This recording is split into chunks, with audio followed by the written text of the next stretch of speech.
Enfin, on a eu l'épreuve de l'affrontement. En tout cas, la première partie. Ouais, il est Potox, c'est Antox, et bienvenue dans cette nouvelle vidéo consacrée à la critique de l'épisode 12 de la 8ème saison des apprentis aventuriers. Je suis de bien meilleure humeur qu'hier parce que, eh bien, on a eu un meilleur épisode en fait, tout simplement. Bon, on a eu Laurent qui nous a dit que le duel, bah, c'était dans le cul, donc j'étais pas super content par rapport à cette nouvelle, mais en même temps il fallait s'y attendre, on savait hein, avec le départ de Zizou et tout. D'ailleurs il m'a fait rire hein, parce que Zizou il était en train de pleurer. Oh Anya, elle mérite pas ça, j'aurais dû me battre pour elle, etc. etc. Enfin en gros il culpabilisait, mais c'est peut-être un petit peu tard, il fallait peut-être le faire sur le moment. Et d'ailleurs j'ai eu des infos par rapport à ses réelles motivations, parce qu'ils te font croire que oui c'est à cause de la bouffe, etc. etc. Mais apparemment pas du tout. En fait je regarde une autre chaîne YouTube qui s'appelle Rudy Coupel ou Rudy Coupel, je sais pas comment ça se prononce. Moi je vais dire Rudy, hein, je vais dire Rudy. D'ailleurs je vous invite à aller la regarder, hein. Je vous mets le lien de sa chaîne dans le bouton i et dans la description, en tout cas si j'oublie pas, mais de toute façon il sera dans le bouton i en haut à droite, n'est-ce pas? Et en fait eh bien elle avait donné en gros, elle donne des news hein, de ce qui se passe hein, et globalement elle avait aussi donné l'info avec le pourquoi Zizou voulait justement se barrer, et à ce qui paraît c'est tout simplement parce qu'il était en manque de clope. Donc je trouve que c'est vraiment tellement faible comme raison, honnêtement. Enfin, tu te dis, enfin, je sais pas, t'es invité pour les apprentis aventuriers, qu'est-ce que tu fais naturellement? Bah tu t'entraînes, tu te prépares, tu sais que tu vas pas avoir de club, tu sais que tu vas pas beaucoup manger, tu sais que tu vas devoir faire beaucoup de sport, tu te prépares psychologiquement et physiquement. En tout cas c'est comme ça que moi je me préparais si jamais je devais aller aux apprentis aventuriers, à moins qu'ils ont reçu une lettre 3 jours avant, mais ça m'étonnerait quand même. Tu peux le préparer un petit peu plus longtemps, en tout cas je pense. Après ça dépend aussi des dates, etc. Mais j'imagine que tu peux un minimum te préparer. En tout cas c'est comme ça par rapport à Koh Lanta. Par rapport aux apprentis aventuriers, je sais pas, mais j'imagine que ça se passe plus ou moins ainsi. En tout cas, c'est comme ça que moi j'essaierai de me préparer. Mais dans tous les cas, il savait qu'il allait pas avoir de clope. Donc pourquoi finalement il a accepté si finalement il était en manque de nicotine? Je trouve que c'est un petit peu léger comme raison. Et il y avait également Moon d'ailleurs qui m'avait beaucoup fait rire parce qu'elle disait en interview que voilà les marrons étaient plus courageux que les rouges parce que eux au moins ils acceptaient de partir. C'est en gros juste parce qu'ils acceptaient d'abandonner, ils étaient plus courageux. Et je trouvais que c'était très unidimensionnel, très primaire comme réflexion, parce que bien évidemment c'est uniquement parce que ça va dans son sens. Si ça allait contre son sens, bah elle aurait réagi autrement. Donc ça me fait beaucoup rire en fait ce genre de réaction. On avait aussi Eddie qui a balancé l'info à Hilary par rapport à la cachette des bananes, et je te l'avais dit hein, que Eddie bah c'était un peu une Pookie et que bah du coup il allait tout balancer hein, que c'était assez dangereux. J'étais pas certain du move de Jonathan, bah finalement j'ai peut-être vu juste. Après Hilary elle a rien dit, donc ça j'avoue que c'est quand même assez étonnant parce que je m'attendais à ce qu'elle le dise à son alliance. Finalement ça a pas été le cas, ou peut-être qu'elle l'a dit mais ça a pas été filmé. Mais en tout cas voilà, on ne le sait pas, on ne l'a pas vu, donc j'imagine que elle ne l'a pas dit, donc ça c'est quand même assez étonnant. Et d'ailleurs par rapport à ça, parce que oui par rapport à l'épreuve de l'affrontement, alors on a vu que la première partie comme je te l'ai dit, donc la qualification hein, mais c'est déjà pas mal. En fait on s'est peut-être fait niquer le duel, mais on a quand même eu une bonne nouvelle, c'est que eh bien apparemment l'épreuve de l'affrontement se ferait en deux temps, comme on le savait, sauf que moi je pensais que la qualification c'était le duel.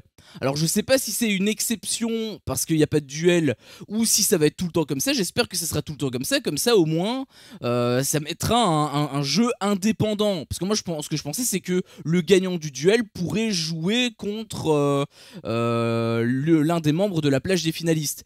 Si ça avait été le cas, ça m'aurait un petit peu dérangé, parce que bah du coup ça veut dire que t'as assez de partir et finalement tu peux peut-être te retrouver sur la plage. Alors quelque part c'est une belle partie, sauf que en même temps, bah ça veut dire que tu préférerais aller en duel en fait. Comme ça au moins t'as une chance. Voilà, il faut voir assez loin bien sûr, mais comme ça t'aurais une chance d'aller sur la plage des finalistes. Je trouve que c'est quelque part un petit raccourci et ça m'aurait pas plu. Donc je préfère ce format-là.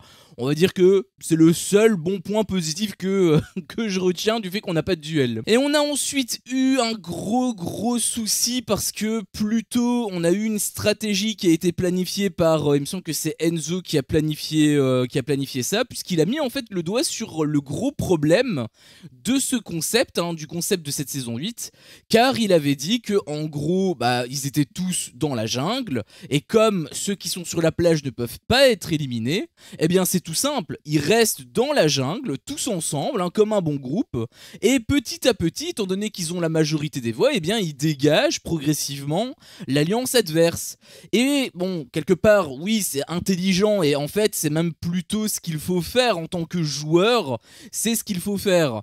Le problème, c'est que d'un point de vue spectateur, bah, c'est pas ouf, parce que du coup, ce que eux disent, c'était de tout simplement piper les épreuves de telle sorte à ce qu'ils perdent tous, comme ça, ceux qui vont sur la plage, c'est d'office un membre de l'alliance adverse, et donc le seul membre de l'alliance adverse qui restera dans la jungle, imaginons là pour le coup c'était les roses qui avaient gagné, bah du coup ça veut dire que Anaïs et Eddie ils sont que deux, enfin que deux binômes, alors que de l'autre côté ils sont 4 voire 5 si les bleus se rallient à eux. Et là où je trouve que c'est un peu dommage, c'est que bah du coup le jeu il est pas à son plein potentiel, t'as pas 6 binômes qui jouent, t'en as que 3, c'est un petit peu ce qui s'est passé. Très rapidement ça s'est éliminé, ça s'est auto-éliminé en fait, hein. Ils jouaient la comédie et tout aussi bien sûr, hein, pour pas se faire cramer, mais le truc c'est que de notre point de vue, en tout cas du mien, bah je me suis dit ouais bah t'as fait exprès de perdre, je m'en fous en fait, ça me faisait pas spécialement rire non plus. Je trouve que le plan est malin, encore une fois je trouve que c'est super intelligent, mais d'un point de vue jeu, pour nous spectateurs, je trouve que c'est pas ultra glorieux. Moi je m'attendais à un combat ultra épique entre 6 candidats etc qui jouent sa place pour aller sur la plage, mais finalement bah il y en a eu que 3, et le problème c'est que sur le long terme bah c'est probablement ce qu'on va voir encore et encore, puisque si on a eu ça sur la première qualification, si à chaque fois, à chaque épreuve d'affrontement il y a le même système avec 2 manches, et que donc la première manche c'est toutes les personnes de la jungle doivent se battre, et ben le souci c'est que le schéma va se réitérer à chaque fois, donc à moins qu'il y en ait un qui ne respecte pas la stratégie, ce que je pensais que ça allait être ça en plus, hein, puisque Valentin, on l'avait déjà vu au tout début avec Kevin et tout, il était pas super il était un petit peu individualiste, hein. Enfin, il niquait un petit peu ses potes, hein. En gros, il se ralliait, enfin, il donnait des conseils au gris. Du coup, je me suis dit que, enfin, pour moi, la seule personne qui pouvait ne pas respecter la stratégie, c'était lui. Mais finalement, bon, il l'a respecté. Donc quelque part, j'ai envie de te dire tant mieux à lui, hein. Il a respecté sa parole. Peut-être que sur du long terme, ça va plus être le cas. Mais en tout cas, il faut s'attendre à ce que ça le soit. Et du coup, ça veut dire que les combats ultra épiques que nous, on aurait pu s'attendre, bah finalement, c'est pas trop ça. Parce que finalement, ça arrange de toute façon l'alliance adverse. Donc, je suis vraiment pas fan en fait de la stratégie. Je suis vraiment pas fan. Je pense que d'un point de vue joueur, c'est ce qu'il faut faire. Mais d'un point de vue spectateur, je trouve que c'est pas ouf. Ça atténue grandement la première partie du jeu. Après, bon, dans tous les cas, il y a la deuxième partie du jeu. Donc, ça va être à voir. J'avoue que si les roses perdent, bah du coup ça va être exactement pareil. Après ils sont quand même en supériorité numérique. Non, ah non, ils sont ex-aequo du coup.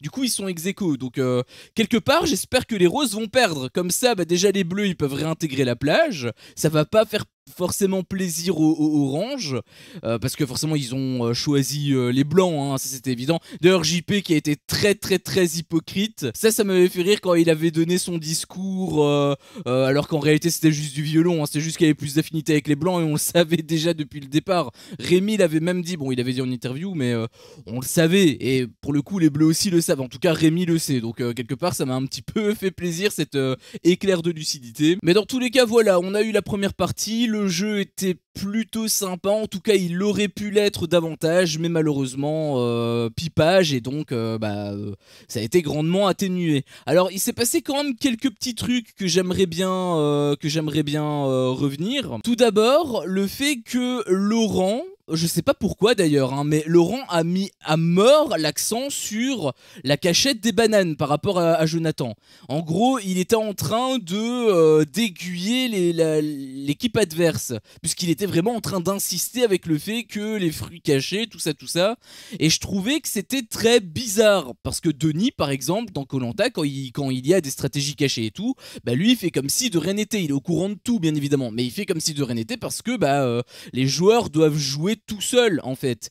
Et là le fait qu'il aiguille à ce point les joueurs sur ce qui se passe juste pour créer des tensions, en fait c'est bien évidemment que pour créer des tensions, mais du coup je trouve que ça nique un petit peu les joueurs, donc j'avoue que j'étais pas spécialement fan de ça. Après je sais pas trop quoi en penser parce que Hilary elle a rien dit à ses alliés, en tout cas c'est comme ça qu'on nous l'a montré, donc je sais pas trop, mais dans tous les cas voilà, la réaction de Laurent, je trouve que c'est pas terrible en fait. Si tu es présentateur, ça veut dire que tu es extérieur au jeu et normalement t'es pas censé t'en mêler. Là le fait qu'il ait à ce point mis l'accent et tout sur la cachette sur des fruits potentiellement volés, je trouve que c'est pas terrible. Voilà, je trouve que c'est pas terrible. Et on a eu aussi Anaïs qui, comme d'habitude, a été énervée parce qu'elle a perdu. Bon alors je peux la comprendre qu'elle soit pas contente, encore une fois, ça c'est totalement normal.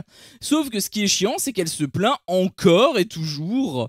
Et quelque part, ça me fait encore plus chier que Zizou a sonné la cloche parce que, eh bien, s'ils avaient été en duel, les noirs et les gris, il a de fortes chances que ce soit les noirs qui partent. Et du coup, on n'aurait pas eu les noirs, enfin Anaïs surtout, à la voir se plaindre sur notre écran. Après, elle disait, parce qu'il y a eu un mini clash, on va dire, avec Eddie, où elle disait qu'elle a le droit de se plaindre, si elle est pas contente, etc. Alors oui, mais peut-être que ce qu'elle a pas compris, c'est qu'ils sont en binôme et que forcément, les réactions de l'un peuvent influencer l'autre. Quand t'es en équipe, il est évident que si tu montres absolument tout, le souci c'est que si ça affecte ton coéquipier, c'est pas forcément une bonne chose. Vaut mieux peut-être justement atténuer le truc, et au pire, tu déverses ta haine en privé quand t'es caché.